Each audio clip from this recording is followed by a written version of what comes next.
ఐటీలో ఎంట్రీ కావాలా? Training software engineer గా అజా కోడింగ్ ట్యూటర్ లో 2 వీక్స్ ట్రయల్ పీరియడ్ లో వెంటనే చేరండి. కమెడీలో కప్పు రాదా అని ఈ క్వశ్చన్ చాలా పెద్ద వైరల్ అయింది. ఎందుకంటే మా తేజగాడు రోహిణి ఒకరోజు హౌస్లో డిస్కస్ చేశారు.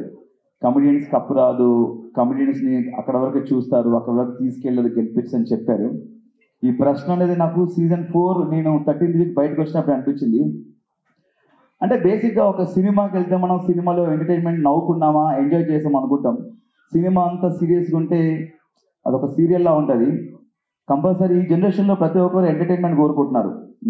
చాలామంది స్ట్రెస్లో ఉంటారు, ఆఫీసులు కానీ ఇలా వేరే వేరే వర్క్స్లో ఉంటారు. ఇంటికి వెళ్ళి చూస్తే సరదా నవ్వుకుందాం రా అనుకుంటారు.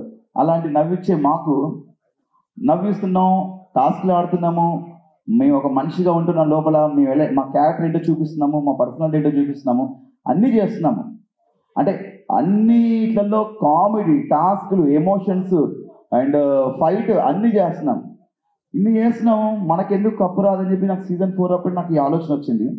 కానీ ఎక్కడ బయట పెట్టుకోలేకపోయాను.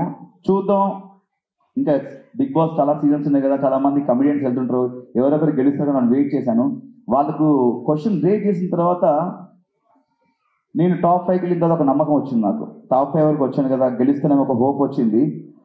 దాని తర్వాత చూసిన తర్వాత మనకేమో ఇలా సైలెంట్గా ఉండడం, డైలాగ్ చెప్పడం తెలియదు. మనకు ఎక్కడ ఏమనిపిస్తుంది నవ్విపిస్తాం, నవ్వుతాం, ఏదనిపిస్తే మాట్లాడేస్తాం. అలా మ్యాన్లీగా ఉంటే మనకు పర్సనాలిటీ కాదు, కొంచెం ఫన్నీగా ఉండే క్యారెక్టర్ మనకు. బట్ ఒక విషయం ఏంటంటే, నేను నాకు నేనుగా ఆడి నా ఆట నేను ఆడుకొని టాప్ 5 వరకు వచ్చాను. నామినేషన్స్లో ఉండకపోవడం నాకు తప్ప, వాళ్ళు నామినేట్ చేయకపోవడం తప్ప నాకు తెలీదు. బట్ నాకు నేనుగా ఆడుకొని టాప్ 5 వరకు వెళ్ళాను, ఫస్ట్ ఫైనలిస్ట్ అయ్యాను. ఒక నమ్మకం వచ్చింది గెలుస్తానని. బట్ ఇంకా 15th వీక్ వచ్చిన తర్వాత ఆ నమ్మకం కూడా పోయింది. బట్ జీవితంలో కోరిక ఉండిపోయింది. బిగ్ బాస్లో ఒక కమెడియన్ గెలవాలి, ఒక ఎంటర్టైనర్ గెలవాలని నాకు కోరిక ఉంది. గెలిస్తే చాలా హ్యాపీ ఫీల్ అవుతా, నేను చాలా హ్యాపీ ఫీల్ అవుతా. నేనే కాదు, ఇలా ఎంటర్టైన్ చేసే కమెడియన్స్ చాలా మంది ఫీల్ అవుతారు. ఎక్కడెక్కడ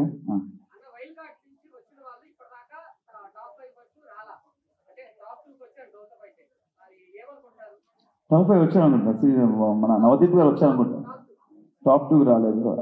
చాలా సంతోషం. ఎందుకంటే ఒక వైల్డ్ కార్డ్కి మనం వెళ్ళినామంటే మన నుంచి ఏదో ఎక్స్పెక్ట్ చేస్తున్నాను. దానికి తగ్గట్టు గౌతమ్, యాక్చువల్లీ నేను అనుకున్నాను గౌతమ్ గెలుస్తారని చెప్పేసి, చాలా హోప్స్ ఉండే. స్టేజ్ మీద కూడా చెప్పాను గౌతమ్ గెలుస్తారని. బట్ నా దృష్టిలో గౌతమ్ కూడా గెలిచినట్టే. ఎందుకంటే ఒక వైల్డ్ కార్డ్గా 6th వీక్ వెళ్ళి 2nd పొజిషన్ అంటే ఆల్మోస్ట్ ఇస్ అ విన్నర్ నా దృష్టిలో.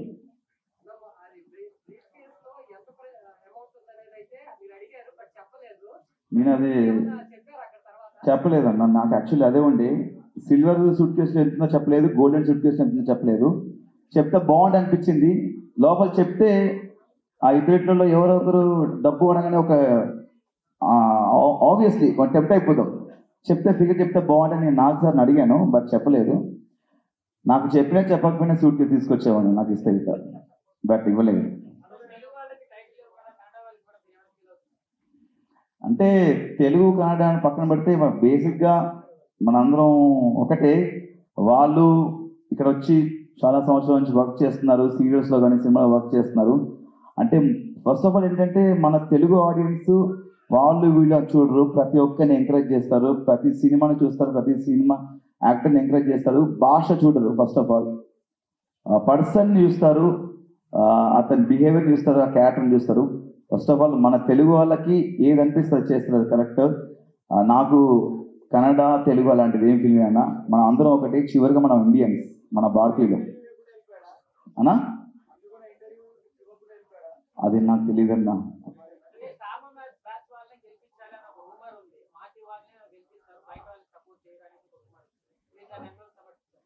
అంటే అది రూమర్ కదన్నా, దాన్ని రూమర్ క్రియేట్ చేసారు కాబట్టి అది రూమర్ అనుకుందాం. నాకు తెలియదు యాక్చువల్లీ. నాకు దానికి సమాధానం తెలిస్తే చెప్పేవాను 100%. దాని గురించి మనకు తెలియదు అన్న. ఫుల్ హ్యాపీ అన్న, చాలా హ్యాపీ. ఫస్ట్ ఆఫ్ ఆల్ పొట్ట దగ్గరికి వెళ్తే హ్యాపీ ఫీల్ అయిపోయింది. అంటే బేసిక్గా నా వైఫ్కి నా హెయిర్ అంటే చాలా ఇష్టం. బట్ నేను సినిమా అనే పిచ్చితో, సినిమా మీద ప్రేమతో పెంచుకున్నది. ఒక సినిమా కంటిన్యూటీ కూడా. బట్ ఒకసారి ఆటలో దిగిన తర్వాత ఆట కోసం ఏమైనా చేయాలని చెప్పేసి కట్ చేశాను. కొంచెం ఆ హెయిర్ కట్ చేసినప్పుడు చాలా ఏడ్చారండి ఇంట్లో. బట్ ఇట్స్ ఓకే, హెయిరే కదా, మళ్ళీ పెరుగుద్ది.